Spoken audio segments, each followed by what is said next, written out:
ఏనుగు ప్రతిరోజు చూడబడినా, ఏనుగు కనపడినా, ఆఖరికి కలలో ఏనుగు కనపడ్డా అది ఏదో విశేషమైన అదృష్టాన్ని కటాక్షిస్తుంది. ఏనుగు ముఖాన్ని ఒకసారి చూస్తే చాలు ఐశ్వర్యం కలుగుతుంది, పీడ పోతుంది. అంత గొప్పది ఏనుగు.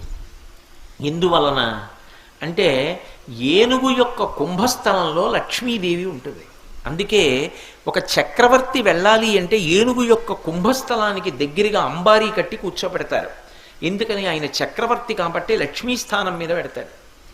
ఒక మహావిద్వాంసుడు ఉన్నాడు అనుకోండి, అంతటి మహావిద్వాంసుడు అంటే ఆయన్ని గౌరవించాలి అంటే ఏనుగు మీద కూర్చోపెట్టి పురవీధులలో ఊరిరిగింపు చేస్తారు.